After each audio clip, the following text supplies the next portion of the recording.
So I was navigating the wonderful world of Twitter, and my absentee moderator posted something very interesting, and I noticed. He was saying, thinking about Star Wars as often as I do, and while I've never been one to accept it's for kids as an excuse to deflect criticism, I do have to wonder how much of our collective fondness for Star Wars comes down to having first experienced it at a very young age. And when I thought about that, I thought about how that label of things being made for kids, when you're a kid, you really don't think about it because what do you care, right? But as an adult, to be told that the stuff that you indulged in when you were a kid is just for kids, and therefore all of a sudden it's almost like that person is making you feel like you should not be enjoying it as much because you're grown now. I always thought that was weird, and it's not like most people are actively out here doing that, but there are people who do say things like, how old are you and why are you still talking about Pokemon? But fortunately, because of social media and stuff like that, that's stuff has become much more acceptable, even celebrated, because we are creatures that tend to spend time reminiscing. We are nostalgic. And I think that that can be a very healthy thing. I think it can become unhealthy when it becomes an obsession. But when it comes to Star Wars, me personally, I was like maybe 8 years old when I first experienced it. And what I can remember about that is that I used to enjoy the visual appeal. I thought, wow, swords made of like laser material. That's freaking cool. I liked the appearance of Star Wars. But if you were to ask me for details about the plot, what each character actually stands for, I would have said, oh yeah, the Jedi are the good guys and the Dark Force people, the Sith, are the bad guys. Of course, that was my focus as a kid. It's like, oh, I should always side with the side that is projected as the good side. The main character typically should be the good character. But then eventually, as you get older, the way that you interpret those things actually changes. And one of my favorite things is going on YouTube and seeing videos that not only give you a synopsis for people who don't understand the plot of things, but they actually go like, hey, did you notice that the dark side is actually not as bad as it seems? The Empire is actually not that bad because it is after the rebels get their way that disasters and poverty and whatever it was, like famines and stuff, tend to happen to other planets. And I thought, wow, that makes sense because the Empire is supposed to be like resourceful. Isn't that like the consequence of war though? That's what war does. It breaks stuff away, breaks it apart. I just know that this stood out to me because it does make a difference when you do get around to something. Had I got into Dragon Ball maybe as an adult, I probably wouldn't enjoy it very much at all. But because a parody version of it exists and I already had the background of Dragon Ball in my mind, I'm able to appreciate it. But I can almost guarantee you that I probably wouldn't be messing with Dragon Ball if it weren't for my early age exposure. My parents, though, they would have been late teens or in their early 20s when this stuff was coming out. So for them, this, when it was recent and fresh for them, they were, I guess, at their impressionable preliminary experience with the product, but their mindset was different. So I wonder what it would have been like for me to have gotten into Star Wars, the first product, in my 20s. So anyway, let's continue reading because the stuff he said gets really good. He also mentions, which of course, not to say that this experience is universal. I'm sure there are plenty of people who didn't get to see it until later in life, but there's no denying the fact that nostalgia plays a large part in the appeal and marketing strategy of the franchise, which I totally agree with. He also said, I do, at a minimum, think that we accept the things we saw as kids more readily and defend them thanks to that nostalgic attachment. I don't think it's a coincidence that the prequels suddenly have a groundswell of defenders that generally happen to be around my age. And that's entirely true because anytime something new came out and it was in relation to something that I grew up with, I always say the original material was better. I enjoyed the material so much better from way back in the day. But again, let me go back to Dragon Ball. When Dragon Ball Super came out, I had a much better time indulging in Super than I did in Dragon Ball. Dragon Ball, sure, I would have been like, anytime I mention Dragon Ball, I mean Dragon Ball Z. I actually never have seen Dragon Ball, just pieces of it, so bear that in mind in case I make mistakes. Dragon Ball Z, to me, was great. To me, it was amazing. I enjoyed every second of it. Coming back from school, even the Garlic Jr. saga could be enjoyable if I had nothing else handy. But if it was Dragon Ball, I was into it, period. But when Super came out, I thought, wow, I thought that this wasn't going to be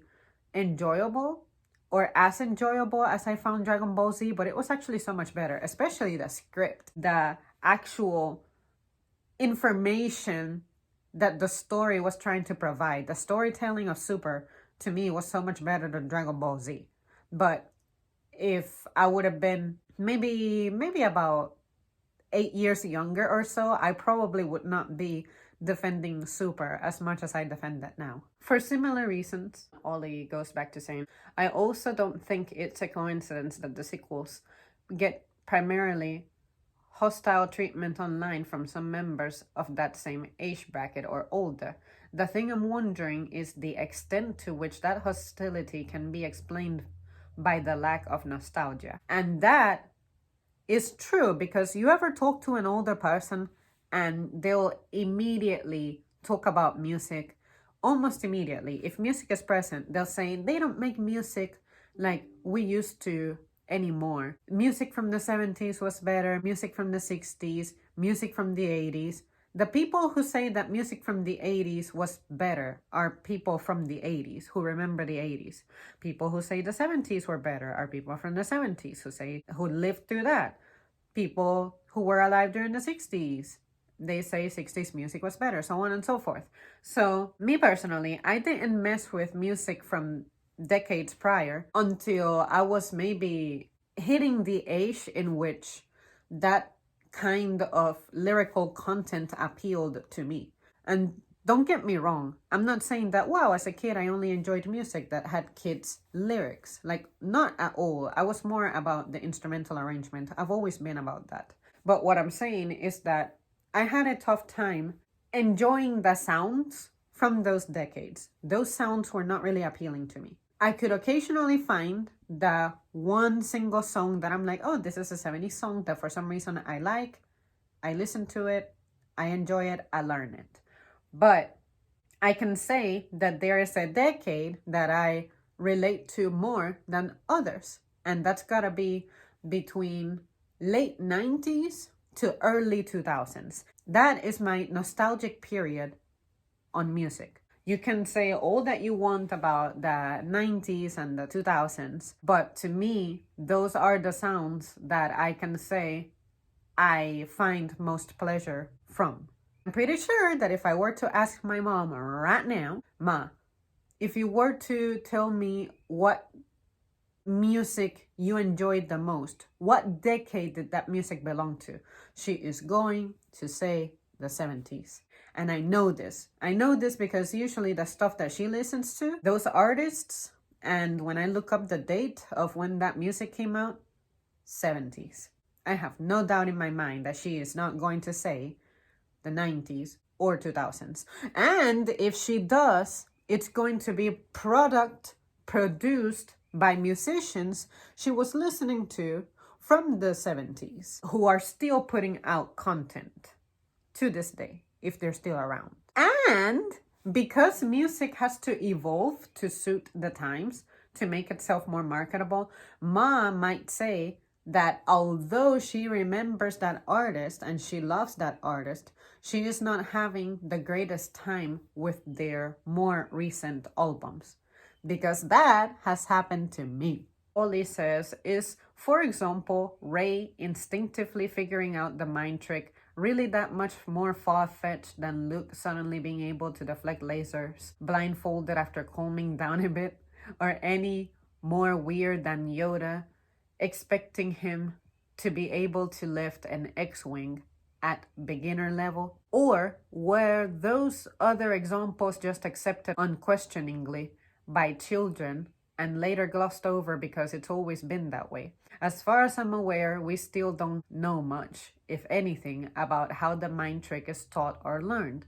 But even if we did, it's not in the movies. I'm not suggesting that we need to stop questioning things, but if we saw the original trilogy for the first time today, would we not question those other examples? And on the note of watching the original trilogy, I watched them movies some weeks ago, and I kept thinking, I watched this now and I think it's so goofy and silly. Whereas the first time I saw it, I was a teen, and I was 18 under the influence of everybody says that the original trilogy is the best, no questions asked. And then I felt guilty because I was saying, I don't know what it is, but I really enjoy the first Star Wars and the second Star Wars, as in the early 2000 movies.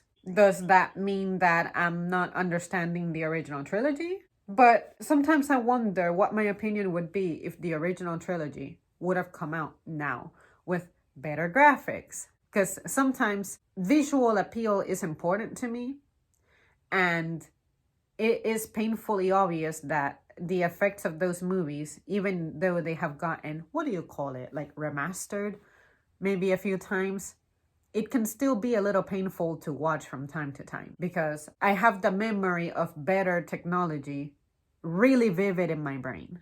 Or the fact that Luke, a farmer who only gives us his word that he's not such a bad pilot, could take down the Death Star. I do think the sequels make the weakest trilogy of the three, even if I really like at least one of them and don't even hate Rise of Skywalker. But is that why these people hate them? Or is it just that Star Wars doesn't work on you like it used to? And for me personally, my relationship with Star Wars has never been the strongest one. I had to be pretty much persuaded into watching the original trilogy when I was a teen. And the way that it happened was my little boyfriend at the time talked about it so damn much. And he was putting into words the battle between Obi-Wan and Anakin and how Anakin became Darth Vader. And that's when I said, okay, sold. I really want to watch a fight inside a fucking volcano. That is what made me finally be like, okay, I'll check it out. But the first time I watched the original trilogy, I was so confused. I was so lost. And this is as a teenager, not as a kid, as a teenager. So maybe I was having a difficult time with it because I was trying to apply a mind that did a little bit of critical thinking into this work of fiction, and things that involve stuff like political stuff, such as the episode 1, 2, and 3 did, like Senator Amidala or whatever the fuck she was, like Senator this, Emperor that, princesses and all that. I've never been good with that stuff. So maybe I saw Star Wars as there's a lot of politics going on, and I came to this movie looking for laser sword fights and blasters. When am I getting that action? Because I watched Star Wars having a lot of political things. That is what messed with me. But now that I'm older, I can say that I still don't understand some of Star Wars, but those scenes where politics are being discussed do not bother me as much. That is a very good question that he's asking. You know, is it just that it doesn't work on you like it used to? Or is this why people tend to hate the new stuff?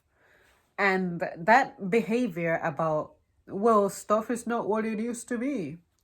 It's existed. People say it all the time. I know I've said it myself. We have a hard time embracing the new stuff, but when the new generation is born and they are born into what to us is the new stuff, they're able to accept it better. So to answer his question, I would say that, yeah, I want to say that is why people tend to hate them. Because for me, when I watch something that's new and I find it good, but there are prequels to it, some people tend to be like, oh, you think that this was good? The original is so much better. And then I'm like, okay, I watched the original and I think I can see why it's good, but I honestly had a better time with the stuff that I just watched that's more recent. And then people will start like ganging up on you saying why you're wrong and why the original is better. I understand first impressions. First impressions are incredibly important. Another example that I can use for myself is my car. I drive a 2013 model. I drove the 2020 model and I genuinely did not like the 2020 model because of its complexity with the panel, the technology that's in it that my car doesn't have, such as the car can correct itself if you're like exiting a lane, the steering wheel feels different, all of that. That's not me. I'm not a distracted driver. I don't have difficulty operating my vehicle under normal circumstances. So why is this technology being implemented? This technology is being implemented because some fucking fools are out there killing themselves. And these are supposed to be safety measures. But what you call a safety measure to me is actually a dangerous feature, because I was not prepared for that steering wheel to behave in the way that it did, to where I was trying to maintain my course, say to dodge an obstacle, and the steering wheel was putting up resistance. How is that safe? So to give you an example, I guess I could say that about myself. Older cars are so much better than newer cars. The newer cars can be more fuel efficient. They can have all this technology and improved sound systems and whatnot, and I'm still going to opt for my model from almost 10 years ago. Go figure. All right, guys, I hope that you enjoyed this, and I am grateful for Ollie for granting me permission to borrow this, even though I have done topics on tweets before and I don't necessarily consult the owner, but I said, dude, I am going to take your entire material and throw it in a video because you're not going to, but your subject is so good that it would be a shame for it to not be, what is it? Cultivated. So I'm gonna do it. Let me know your thoughts. Do you see it the way that I see it, sort of? And what is your answer to his questions? Because I think that is a very important discussion to have, not just for the entertainment world, like, oh, movies these days are this, that, and the other, but for life in general. As you saw, I was able to relate to some of this stuff that he was expressing, and I was able to add my little twist to it and be like, I can say that about music and cars and stuff. So is nostalgia a driving force for some of the opinions that we have? I think so. And don't even get me started on education. I want to say that that's the most controversial topic that I can get into, because the older folks are always like, when I was your age, I accomplished so much more. Why haven't you? And I'm like, I'm nostalgic about school. Trust me, I enjoyed being a student. But I enjoyed being a student probably because I didn't have bills and stuff that I had to worry about. So I was able to immerse myself fully on the course. But if I were to do it now, anytime someone talks to me about school, the first thing I say is, I miss it. I wish I could go back to it. I wish I could go back to those simpler times as well, but I can't do school because I don't have the support that I need. So do that too. You can talk about that as well if you want to. The comment section, as far as I'm concerned, is infinite. All right, guys, I'll see you soon. Thanks for watching.